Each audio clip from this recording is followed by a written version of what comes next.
Good afternoon, everybody, and a very big welcome to our webinar on onboarding, onboard and offboarding practices of NGOs and international cooperation.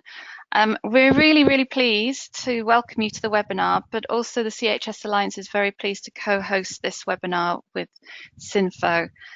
Sandra Rothbach will present to us and will talk to us about some of the research and the findings that SINFO undertook a few months ago. Sandra was the head of network at SINFO, and now she works at Swiss Contact and is the senior advisor on skills development. So we're really pleased to work with Sandra and SINFO on this webinar. During the webinar, Sandra will present. Hopefully you can all see the presentation or the PowerPoint that's online. Sandra will present, but we're going to keep you all on mute during the presentation just because of background noise. But if you have a question, please don't hesitate to put the question either in the chat box or the question box, and I will monitor those for Sandra. And we'll either interrupt Sandra as we continue, or we'll ask the questions at the end, depending on what comes up.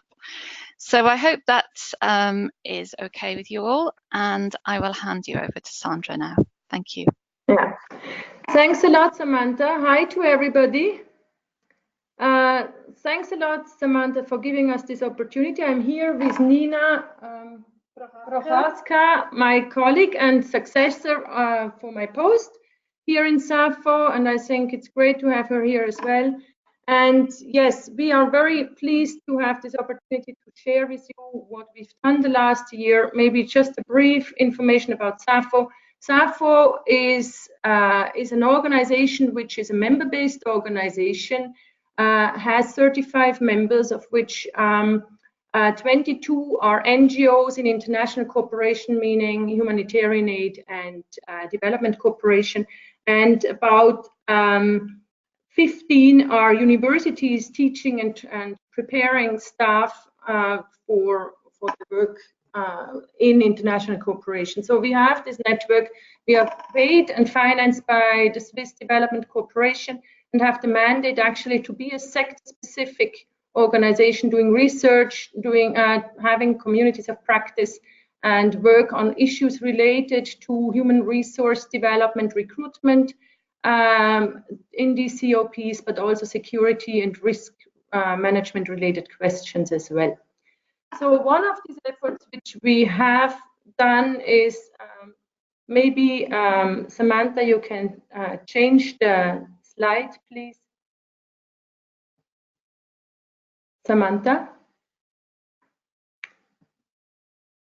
Sorry, I'll work on that as you're talking. Yes. I'm not sure why it's not. Okay. So basically, just to give you a background, why has this happened? There is a regular need and continuous need of the Swiss NGOs to find... Sandra, yes? could you talk closely to the microphone, because it's quite hard to hear you. I don't know if anyone else is having any problems. Yes. Sorry. Can you hear That's me better? That's brilliant. Yes. And I've worked this out now as well. Oops. So, there we are. So the presentation basically addresses why we have done this study, and then also developed a matrix for self-assessment.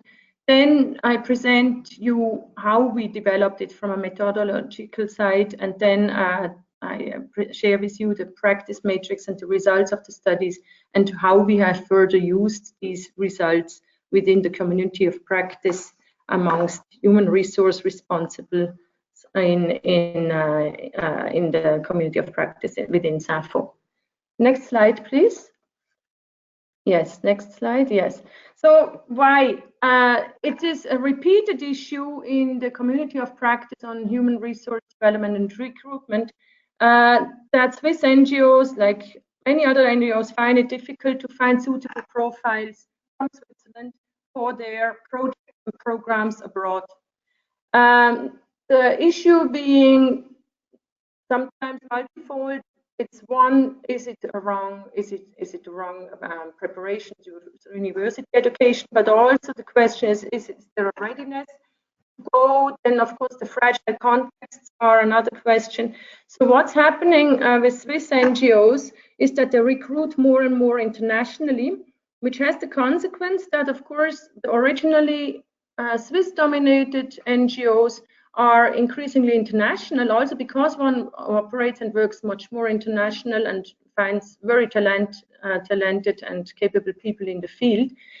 But one has then the question and the challenge to actually figure out how organizational values can be communicated and become part of day-to-day practice in an international environment. So how can the values which were originally Swiss and have a certain culture in the Swiss context, how can this become as a part of the culture for people and staff working abroad? Further, the pressure to become more and more professional is there for NGOs as well, and I think increasingly NGOs invest into staff development. This we've seen particularly in the Swiss context, where originally staff has been basically administered for projects and programs, and now one sees much more complex human resource departments where planning and supporting talent is actually a part of day-to-day practice. Please, next slide.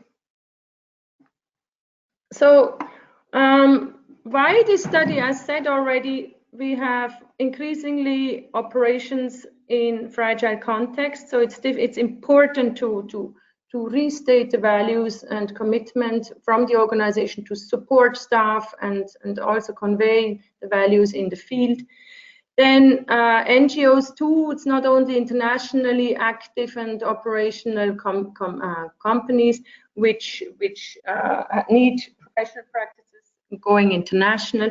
But then what we also found was that there are very limited tools and processes available for NGOs. So many NGOs actually have started hiring staff from the private sector in order to compensate with this gap now to actually develop their HR departments and make them much more proactive for personal development.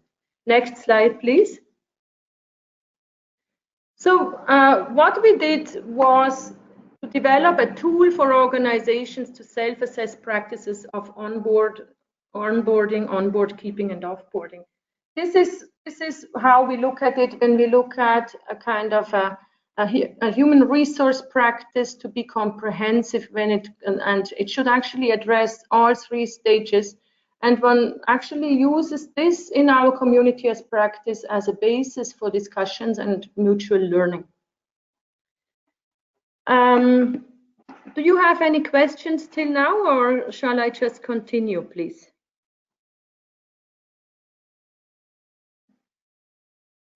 I don't see anything yet, Sandra. Yes, thanks. So the underlying principles for the self-assessment tools are three.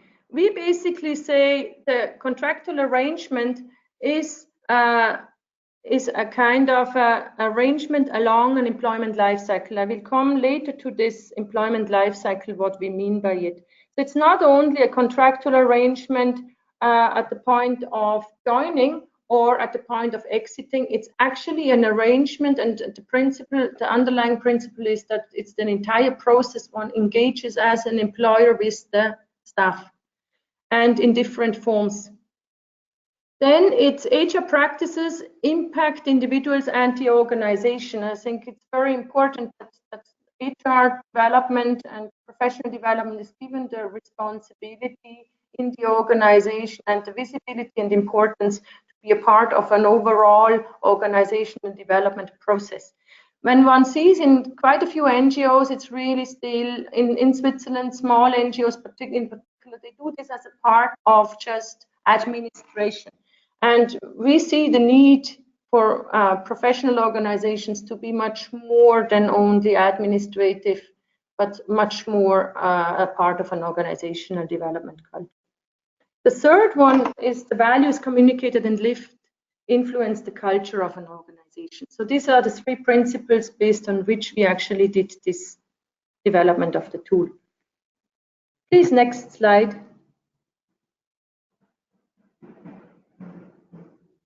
Thank you.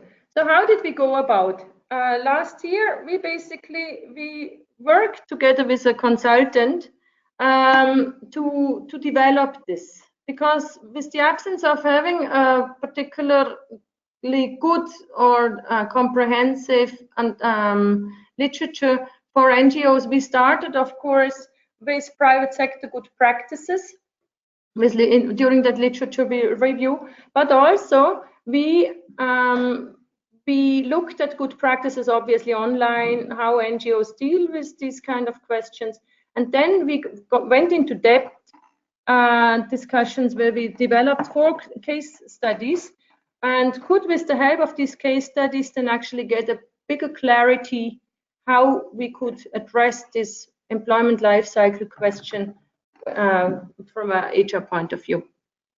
So CUSO International from Canada participated, the Danish Refugee Council participated and was very helpful as well, Habitat for Humanity International and World Vision Japan.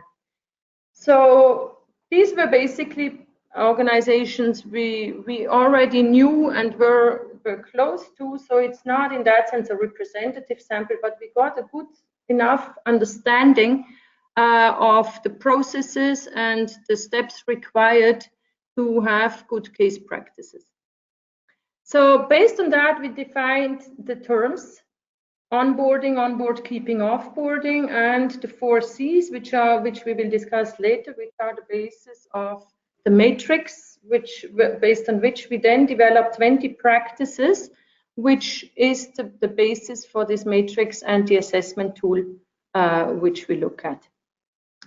This matrix became our reference framework for the questionnaire, and we then did interviews with 20 Swiss NGOs, with our members basically, and which work in humanitarian aid and development cooperation.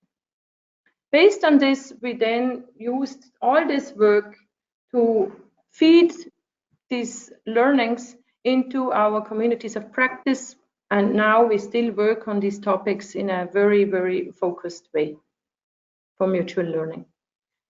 Next step, please. Yes, so going back to the principle 1, where we said we look at the contractual arrangement from an employment life cycle perspective, we basically said, we could even say there are 4 stages which are important. The recruitment stage itself is an important part, where you look at communicate the long-term requirements, the expectations, and negotiation process is taking place. The onboarding is itself the question of briefing, integration into organizations, the value commitment, and the sense of belonging is actually built during that period of time. Then onboard keeping, of course, goes into job satisfaction, the whole question of recognition. Then offboarding is the moment where actually people leave, which basically is a process often neglected, and we will see this also in our data, which is an important process because it takes actually the person into a kind of another environment and could become and the person should actually be a well-wisher for the organization. So it's a question of reputation as well to really do that process well. So as said, there are mutual responsibilities, obligations, benefits as well for employees and the organization at each of this stage. So it's a new engagement process at each of these employment life cycles. As you can see, there is also a forward-backward linkage there between onboarding, onboard keeping. This is something we also noticed in our discussions with the NGOs, that often when a new posting is happening in NGOs, this new onboarding is forgotten. And it's an important part to keep people and keep the job satisfaction and the stress levels low, to not underestimate this process. Next, please. Thanks. As said, the principle 2 is HR practices are actually reflected in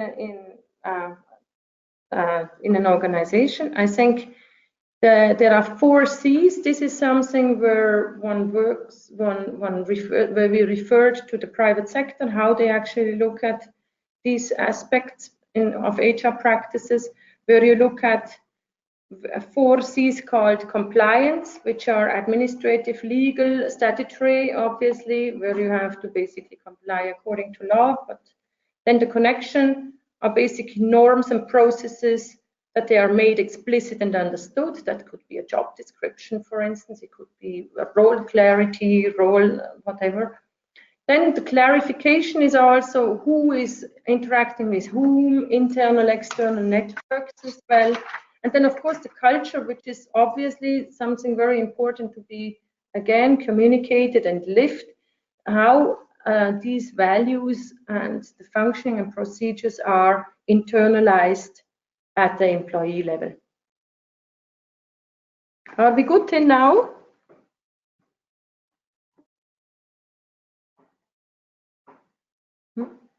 I can't see any more questions yet. I think we're okay.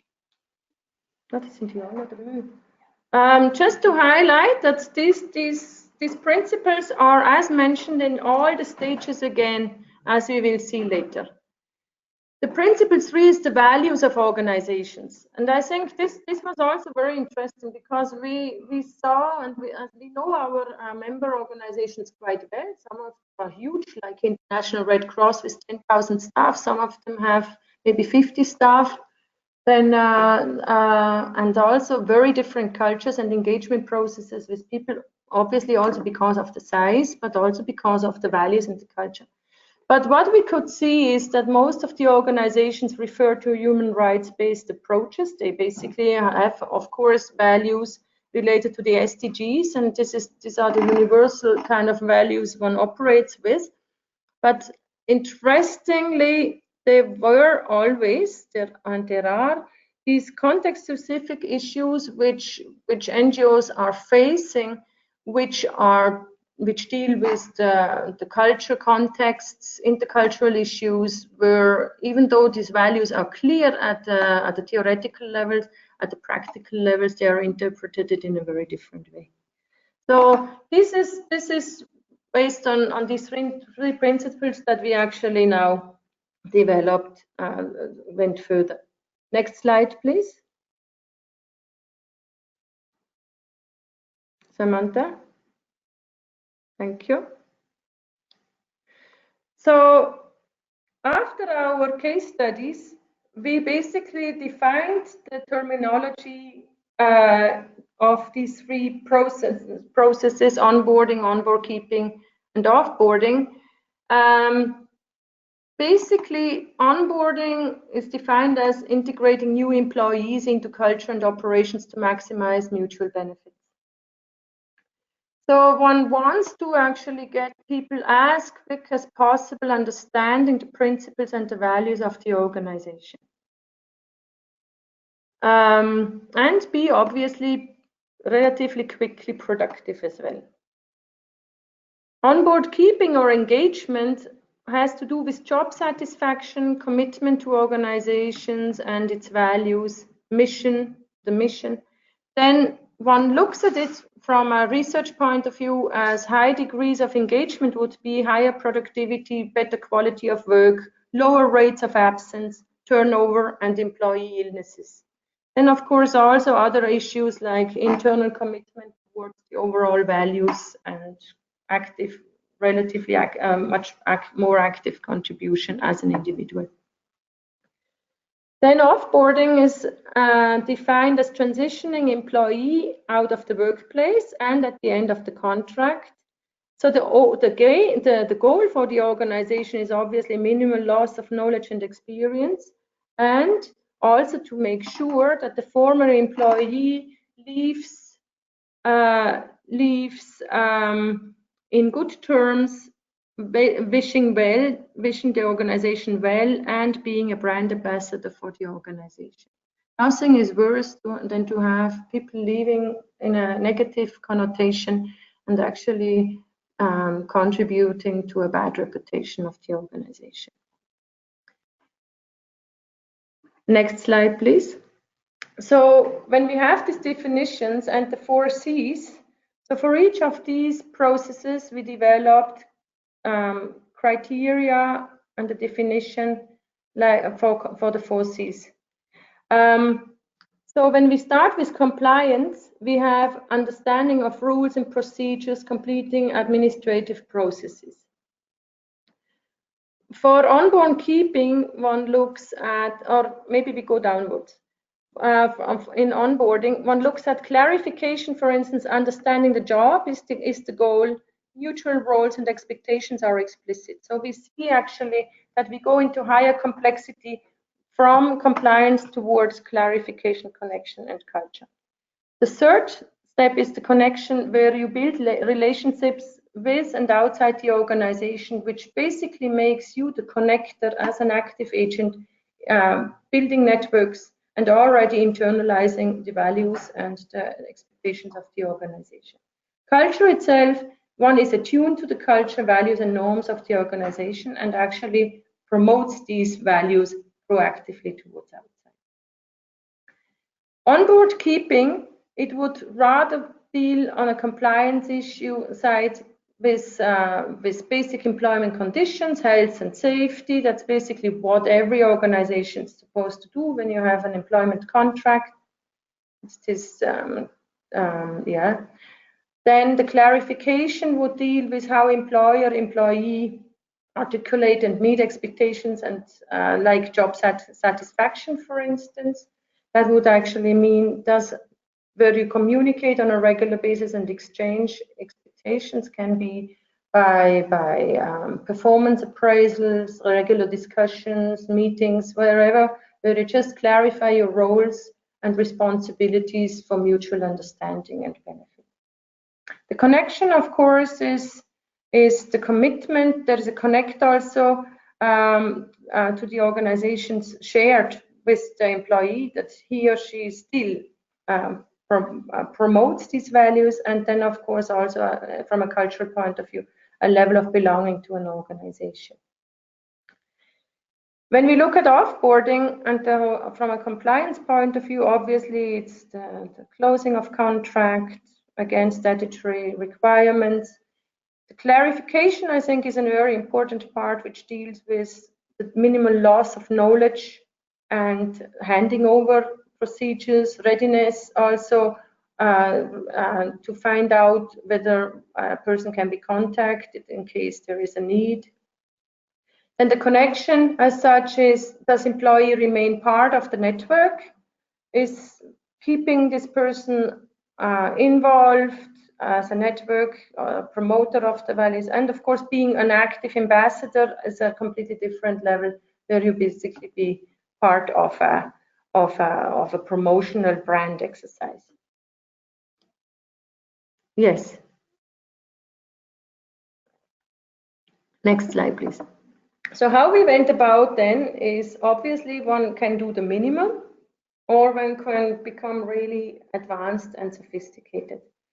So we distinguish between 3 stages. One is the basic, one is active, and one is advanced. Basic is that there is an implementation process, but it's more ad hoc and not really systemic. It's consistently implemented, but yes, I mean, this is the basic stage where you have less practices, but you do this consistently. Active means you make it part of the culture of a much broader organizational process, where out of these practices, which are 20, 6 to 14 are followed. And advanced is when an organization actually follows more than around 15 and more practices at each stage. Next step, please. So the matrix as such looks like this. As said, we have 20 processes. We have basic, where we say out of the onboarding, for each of these onboarding, onboard keeping, and offboarding, we have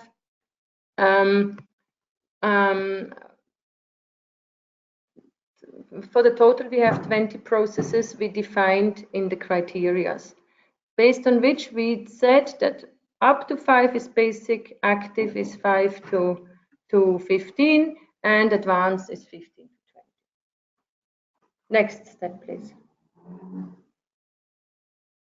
So that's how we worked. When you now see, we then developed a questionnaire, which we are very happy to share with you. I know it's quite complex. And then we wrote an assessment report, which analyzes these matrix. And then when you look at the next step, this is a summary in the front, and the next slide, please. Here you see all these questions which were analyzed, and then giving a value.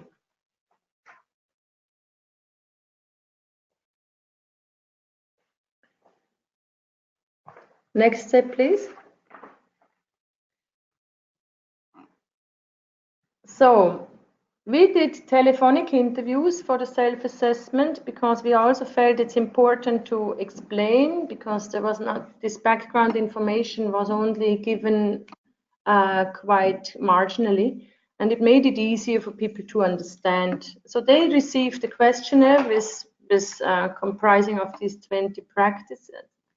And then we discussed on a bilateral level the questions, and supported and facilitated the filling up of the questionnaire. There were more than 20 interviews. We had 15 NGOs, and then which are listed here. As you can see, some of them you might know, they are international, as they're also international organizations like International Red Cross, MEDER, MSF, Médecins Sans Frontières, Save the Children. These are all our members. Then we also had 2 Swiss universities providing education for international cooperation, and then 3 government departments dealing with humanitarian aid and international cooperation as a whole. So what we did, as we said, if an organization actually regularly applies and uses certain practice, we gave a number, we gave a value 1. 0.5 we gave when there was an ad hoc application and not a systematic way, and then sorry, there is a 0, otherwise the rating was basically, if there is no practice in place, it's a 0 point. Then we also collected good practices from the organizations, also to be able to then ask and request them to make a presentation in the community of practice when they had something innovative, which also makes it very interesting for a learning opportunity. Please, the next slide, please, Samantha. So what was the situation? We basically, I give you a very short result, because I think you can definitely read the document, which gives you a lot of details, which I think makes it also easier to follow. While actually filling up the questionnaire, we also made a difference between expatriates and local staff, because we felt somehow it's important to make this distinction, because we assumed and have actually now also proved that there is a difference when it comes to onboarding, onboard keeping, and offboarding. There are technical challenges, of course, but also probably other challenges which are reflected here. So when you look at the aspects now related at the graph above, it basically shows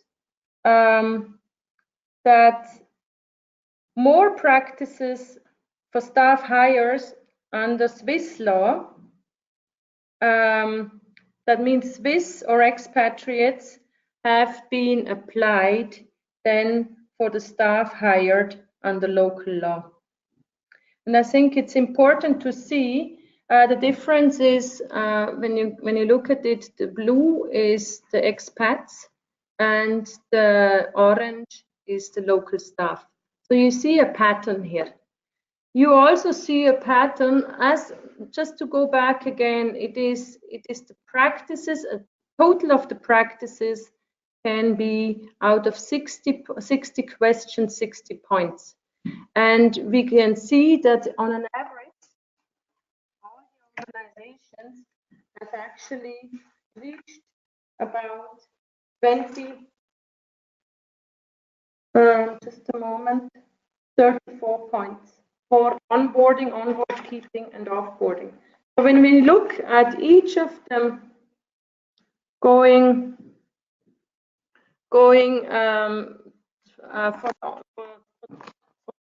we have these three phases here. On the left side, it's the onboarding phase. On the central side, it's onboard keeping. And on the right side, it's offboarding. You see that the highest scores are in onboarding. And then you see how it actually goes down.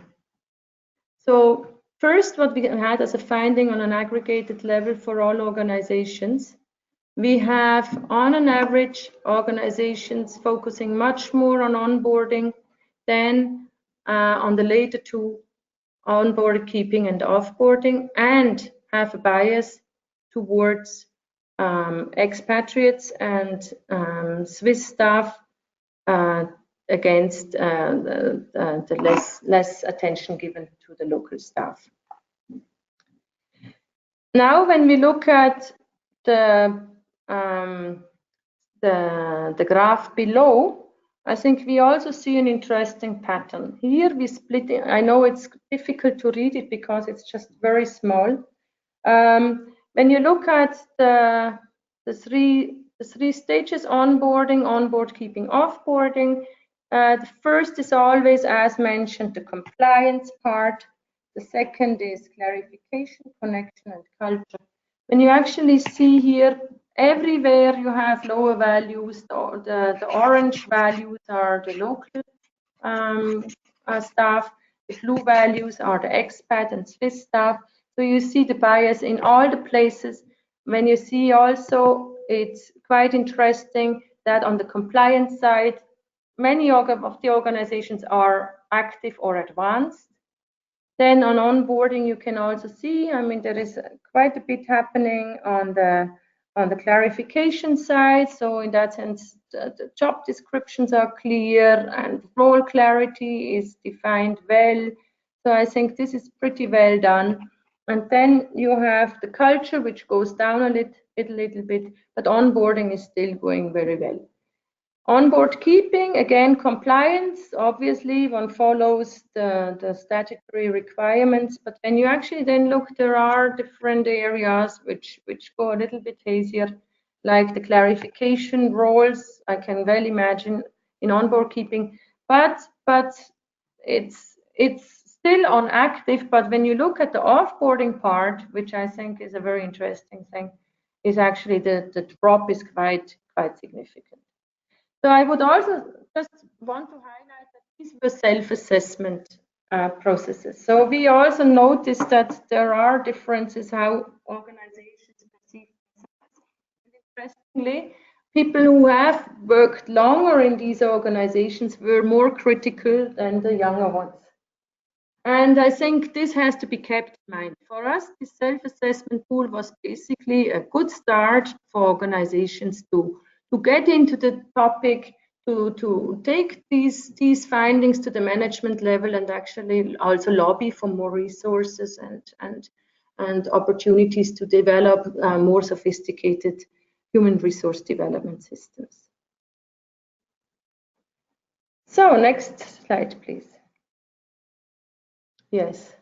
What can we learn from this? Again, just a short summary. Local staff in the field, which is most critical for representing an organization, gets less attention in all the stages. I think this is an important finding, and it has been taken up by quite a few organizations already, because they also noticed, especially in the question of duty and care and the security risk related aspects, or also code of conduct. I think this is a very important part to not neglect. So many organizations have been quite active since these findings have come out. Then less focus has been given to onboard keeping and offboarding. Offboarding is also, even in the private sector, a newer phenomenon with less good practices available, and I think it's something which has a lot of potential to further develop. Next slide, please. So as mentioned, I think just again to go back to the employment life cycle, I think, as said, these were additional findings. We had re-onboarding for new postings is often neglected. For international staff, it's more relevant on bookkeeping and than for local staff. And offboarding has to be expanded for international and even more so for local staff as well. Good. Thank you. Next slide, please. What are these results used for? As mentioned, each organization received an assessment report. We gave this as a kind of opportunity for them to start discussion with the organization. Thanks, Sandra. What happened? Oops. Then, do you still hear me? Yes, you are fading in a little bit, fading in and out a little bit. Okay, I'm sorry. Stay close to the microphone. No, it's fine. It's okay. We can hear you. Yes, I got an email from you. That's fine. So each organization received an assessment report, self-assessment report. We gave this. We actually did the evaluation. Then we discussed the overall findings and good practices in the community of practice. It showed a lot of interest, and I think this is going to continue also. That's the plan for the next year. And several NGOs use findings to improve their current practices, and several NGOs seek support how to introduce employment cycle perspective. It's also interesting that we actually got in touch with the Danish Refugee Council, who will soon make a presentation about their current practice, which is an integrated employment cycle perspective, which has been quite successful, particularly because it's an interesting situation the DRC is facing with over 6,000 staff and 3% Danish nationals only. So for them, the need to actually develop a new perspective and a whole strategy around vision, values, and standards was to clearly articulate values and mission in the field. And I think we are really looking forward to a presentation from DRC in the community of practice very soon. Yes, so the next final slide, please. Questions and discussions. What is your feedback? And is such a tool relevant and interesting for you? Would you like that we share this tool with you? And would you be using such a tool? Thank you very much. Sandra, thank you very much. We have had quite a few questions in. So would you like me to go through those questions first? Yes, please. Okay. I can't see who the first question is from, but it's, what are the practical steps in onboarding? And for example, how do you engage, ensure alignment with value, and know how line managers are involved or supporting new members of staff? The practical steps. See, I mean, the practical steps we also have in our document, which you can actually access, very clear practical steps. And I think it's a very interesting visualization, which we actually brought in from the SHRM Foundation. It is very clear that the onboarding starts with the recruitment process itself. That the selection, that various feedback tools are already being used. Role clarity is an extremely important part of it. Social integration is a part of it. The whole question of how, as a person, you can bring in yourself very, very quickly into a kind of a quotidian kind of practice. And also the well communicated and realize values and culture perspective. So from a practical point of view, when you look at the onboarding practice, I think we have actually looked at uh, at various aspects, like in an advanced stage, a good response would be a good response. Responsibilities for onboarding are integrated into performance requirements for managers, staff, and new employees. So it's actually a kind of thing where, on a continuous basis, you actually look at and train staff and managers to onboard a person well. So it's not only in a HR department, but it goes across various departments and various people which are involved in the onboarding process. Another aspect is that continuously you get feedbacks. You basically continuously exchange about the well-being of a person at various stages. Another part is job plans are very clearly defined for a particular period of time, which you also reflect on a continuous basis. Then also an important part is that a new employee is assigned a mentor, which has to do with connection, to quickly get into the informal and formal networks and know how to use that knowledge. And another part is I think this is for the moment. I think these are the key practices which also are in the document. Okay. Yes.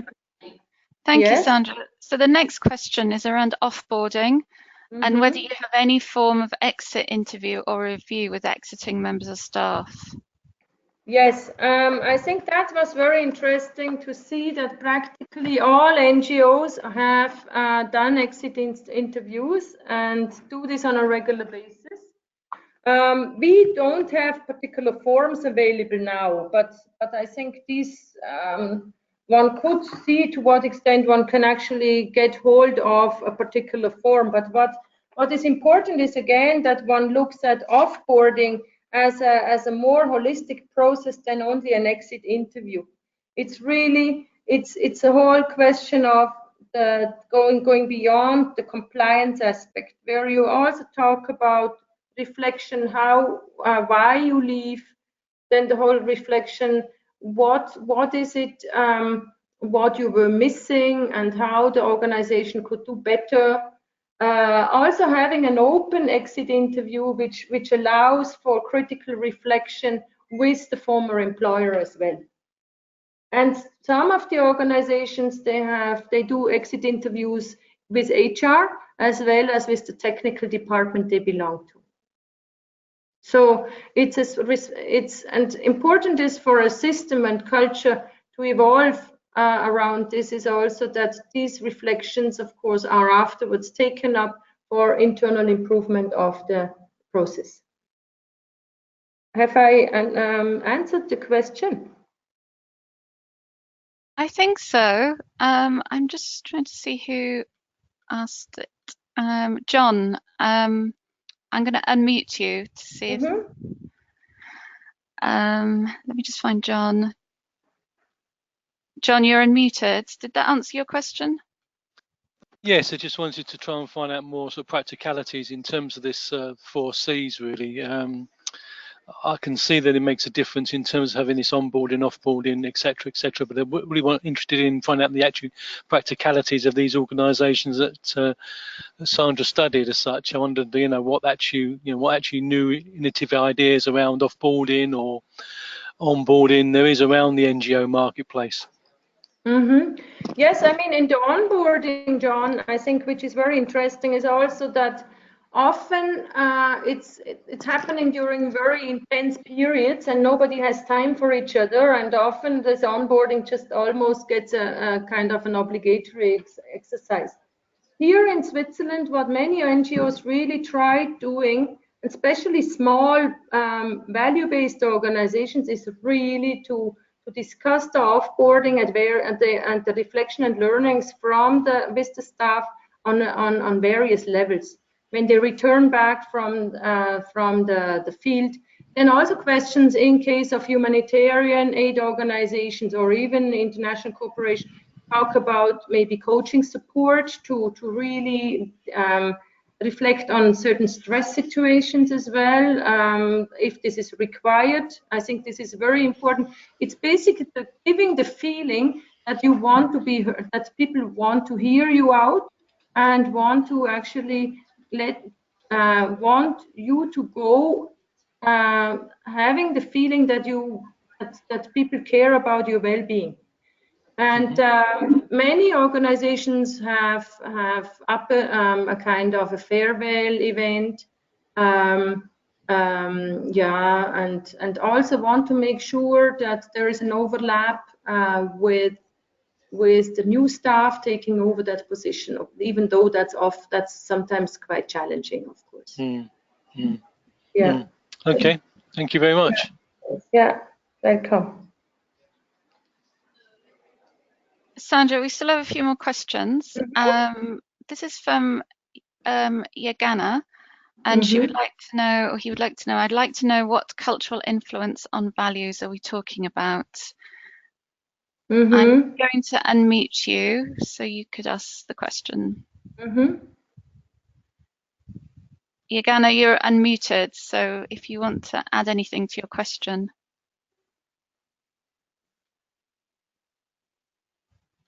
No.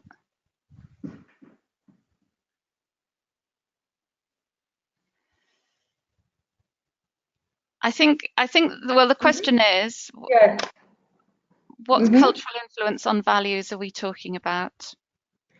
See, I think what organizations face, and I think that's my experience as well, having worked for 20 years in Asia, I think there are the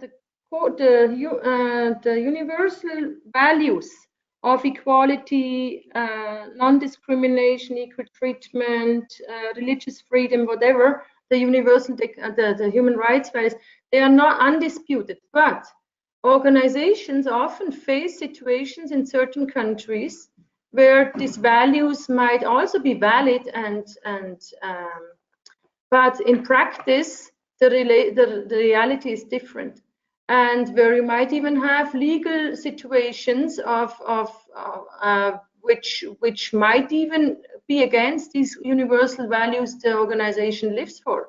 One example could be the whole question of homophobia, for instance, in certain countries. Or it could be religious questions, when you clash, of course, with questions on religious values or gender related interpretations, what gender equality is and under which social conditions there are. And there are obviously different understandings of gender equality, which are in practice quite difficult to be handled. And I think these are questions our organizations deal with at the moment, and I think also are really seeking support from SAFO to actually talk more about how organizations can be more sensitive to the difference, because one comes with an own cultural package and stereotypical thinking, which hopefully, obviously, will be reflected critically and also adopted in a new set of environment. But certain values might just not be reflected in the legal context of a country. Okay, thank you, Sandra. The rest of the questions are from two people. So there's Gazelle and there's John. Yes. You've got a few more questions. So I think I'm going to unmute you, Gazelle, and then ask you to ask the questions directly. If I can find you. There you are. Okay, Gazelle, it's over to you. Thank you. Hi, Sandra. Really interesting study. Thank you for sharing. Just wanted to check I just wanted to understand that, did you see any difference or, about onboarding and offboarding of staff during humanitarian responses versus staff hired for long-term development programs? Because, in humanitarian response situations, there's like the general situation is stressed and there's very little time for everything. So what did you see that about what were the differences? And Yes, also if you could share some actually, examples of good yes, practice. thank you. What we saw, obviously, where we see the big difference is whether a person is short-term deployed or long-term deployed, also in humanitarian aid. I think that's the difference. It was less the difference between humanitarian aid organizations and development cooperation, but more whether you are a consultant who quickly gets deployed into a situation or not. And that we saw in both the organizational types, interestingly, as being quite neglected. Consultants usually have not and particularly this I think is quite critical when it comes to fragile context, where it comes to duty of care related issues. This is where I personally feel even the briefings might even be stronger in humanitarian aid than in development cooperation organizations. That's what we saw. We have not really differentiated between whether overall and gone into the deeper aspects what you're asking actually, which I think is actually an important point. You're right. Where we saw a difference, and this is I think very interesting. We also have a type of organizations which sends experts individually into partner organizations, which are local partner organizations. So it's personal exchange programs, and there are quite a few in Switzerland quite successfully implementing. They are extremely well prepared up to 1 month in advance and onboarded, and then maintain and also taken care of very well during the process and even during the debriefing. So actually a lot of time is being spent on personal relationship with these organizations. What we also noticed was, and this is the history of SAFO, SAFO itself was very much involved in onboarding and offboarding of staff as a member-based organizations in the 90s. And now it's interesting that this has actually reduced. This interest of actually having organizations sending their people in preparation for their placement. But the question is, what is it? Is it the time, or is it also just the professionalization levels of organizations has increased to that extent that they themselves actually do it well enough? Yes. Thank you. Were there any other questions from you, Giselle? I think you've put something on here about, is it possible to share the case studies? The case studies, absolutely. The case studies are actually all, and DRC is obviously a humanitarian organization, and while Habitat for Humanity International is something in between, I think. This is all in our document, actually, where you can actually also access the more detailed information. And we will send out links after the webinar as well. Yeah. Yes. Yes. Okay. Thank you. Thank you. John, the other questions were from you. I know you've already asked one, but I'm going to unmute you. And do you want to follow up with anything else for Sandra? Yeah, thank you very much for sharing the case study, Sandra, colleagues there. Thank you very much for that. I would ask a question about learning development then. What sort of like strategies, what sort of learning development activities do you recommend from your study in terms of learning development, not just for consultants on short-term contracts, but also longer-term staff? What sort of learning development activities would you recommend? Is it moving towards coaching? Is it more into more mentoring? Is it online coaching? Is it online courses? Is it face-to-face? What sort of activities are you seeing in terms of NGOs moving forward? Yeah, I mean, when you actually, a good case practice, as mentioned, is DRC, which actually has really consolidated this. And I think quite a few NGOs go into this that there is a need for a kind of face-to-face intense exchange. Absolutely, in the headquarters or in the region, in a regional office, where you really have a kind of a platform for exchange and enrollment onboarding. So some of the organizations have like 4 events a year where they invite people for an onboarding process. That's one practice quite often used. Then, of course, in one case, for instance, which I'm now involved with in Swiss Contact, for instance, one talks about using the thematic communities of practice as well, where certain onboarding areas from a technical point, when a specific specialization comes in, like skills development or entrepreneurship development, where these thematic areas are being exchanged. Then I think an important part, I think, which is very, very helpful is this, we call it Götti-Prinzip in Switzerland, which basically is like a godfather principle, where you have an attached person to you who is actually taking care of you during this particular period.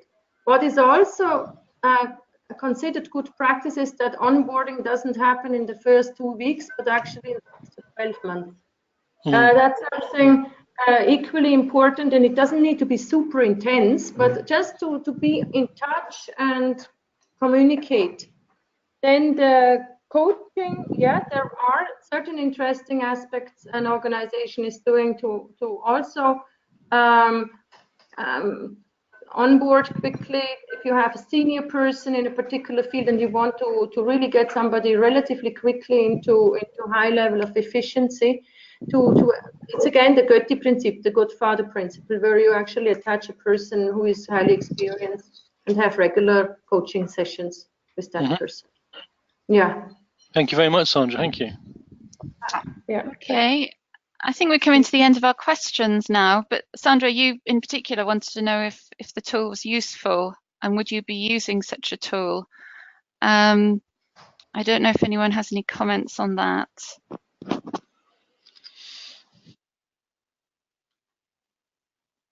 If anyone wants to put their hand up or type something, or maybe just come back to us after the webinar if you're particularly interested. Oh, somebody's put their hand up.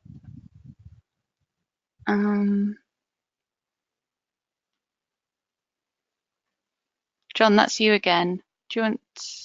I've unmuted you. Yes, and I will certainly look at the actual tool itself, and like I say, I'd like to see some case studies around it. So we're looking at the standards as well. So it'd be interesting to see what the in more detail what the actual standards look like and the actual tool being used. And I'll certainly look at it in greater detail as well as the case studies. So thank you very much. Great, thank you, John. Okay, well, I think it's nearly time to end the webinar. What we will do with Sandra is pull together the presentation and the report and the links to the case studies and everything that we've talked about, and send that back into an email to you, and then try and include some links on our webpage as well that might link into the Synfo webpage too. I'm just having a look to see if there's any more questions. No, I think we're done. Is that okay with you, Sandra? Is there anything else you wanted to say?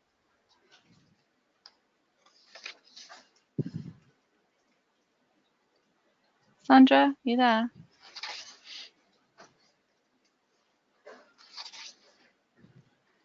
Sandra, is there anything more you wanted to add? No, thanks a lot for the interest, and we are happy that also this tool and this study has actually attracted interest also outside Switzerland, because we wanted to, the intent of this tool is to spread it now and that it can be used for self-assessment and critical reflection in organizations. That's really what this whole purpose is about. Yeah.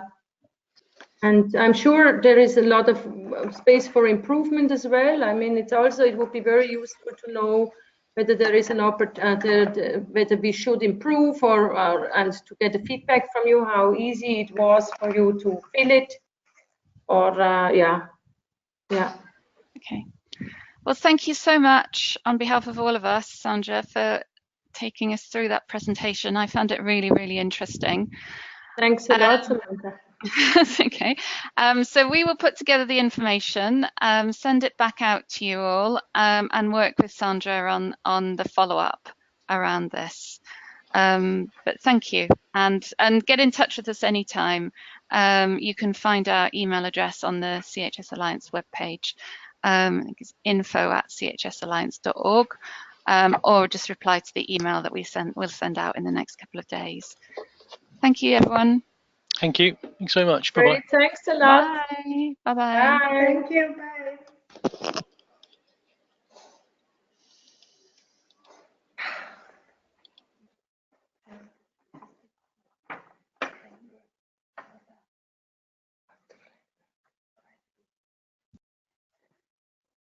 Ja, das ist im Moment, ich bin eben nicht ein Fan. Gut, dann die Kästchen, das sind viel zu viel, wenn du die vorne rein da hättest. Das ist wirklich Body für die Matrix, weißt.